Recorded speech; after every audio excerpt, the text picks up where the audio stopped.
waxa aynu booqan doonaa beeraha qaadka ee dalka Yemen. gabi ahaanba dalka oo dhani waa mid ay ka siman yihiin qaylaada sida ragga, dumarka iyo xataa carruurta yaryar. dadkuna waa kuwo u wada qayla si wadar ah. ciyaalka yaryar ayaan iyaguna ka marnayn cunista qaadka, waxayna ku andacoonayaan la'aantiis inaanay waxbarasho teginin. xamid waa mulkiilaha mid ka mid ah beeraha qaadka ee magaalada Tacis, wuxuuna ina soo tusi doonaa beerta iyo qaadka ku yaala.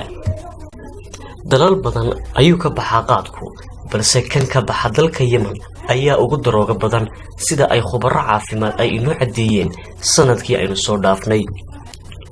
ujeedooyinka qaadka loo cuno ayaa ah si wax badan loo akhriyo, si loo fikiro, si loo soo jeedo iyo ujeedooyin kale. suuqyaduna waa kuwo si fiican u camiran, laakiinse waxaa ka socod wanaagsan dukaamada qaadka lagu iibiyo.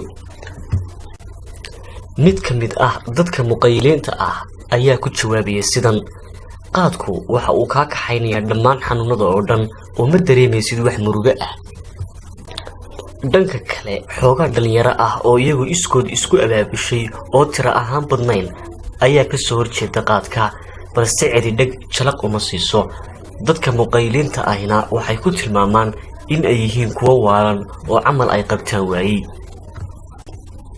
qaadku wax saameyn ah kuma hayo habka dhaqan dhaqaale ee dalka Yemen, oo waxa uu la mid noqday sida bunka iyo shaaha oo kale.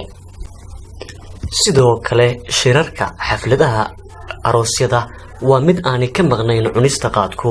ninkani waa aroos, reerkiisana waa inuu ku casuumaa qaadka, waana dhaqan soo jireena oo ay lahaayeen qarniyo fara badan ka hor.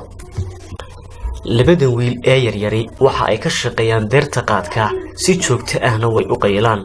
muddo 1 sano ah ayay wadeen hawshan. 1 kiish oo qaad ahna waa in ay geeyaan magaalada maalin kasta si ay uga helaan nolol maalmeedkooda. dhammaantoodna waa kuwo ku faraxsan hawsha ganacsi ee ay hayaan. tukaan ilaa tukaanka kale ayaa qaad mooye wax kale aan lagu hayn. mid ka mid ah labadii wiil ayaa yimid tukaan si uu u iibiyo qaadkii uu soo guray. ugu dambeyntiina waxaa laga siistay 400 oo riyaal. gabadhani waxa ay ka warbixinaysaa qaadka iyo sidii uu u saameeyay qoyskeeda. waxayna tiri: hooyaday, aabbahay, xataa aniga, dhammaantay qaadka waanu isticmaalnaa. mid kastaana waxa uu u tagaa asxaabtiisa si ay ula qaylaan. kadib markii aan bartay dhibaatooyinkiisa, waxa aan ka waaniyay qoyskayga. nasiib wanaag waanu iska daynay oo qofna nagama qayla hadda.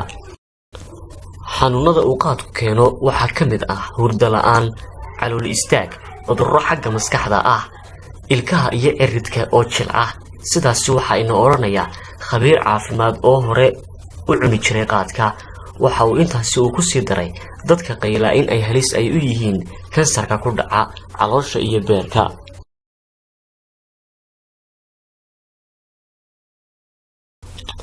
xarumaha caafimaadkana waxaa buuxdhaafiyey in badan oo ka mid ah dadkii ku waxyeeloobay qaadka, balse way adag tahay in ay daayaan si kasta oo ay u bukoodaan. meheradaha ganacsiga, hoteelada iyo dalka oo dhan waa mid shanqadhiisu ay yar tahay, sababta oo ah dadka qaylaa inta badan ma jecla buuqa. haddaad marto suuqyada waxa aad moodaysaa in laga rawaxay sanqadhiyay yaridooda darteed. qaadku waxa uu si wacan uga baxaa buuraleyda Tacis iyo koonfurta Sanca. dhammaan gaadiidkan ayaa qaadaya biyo si loogu waraabiyo beeraha qaadka.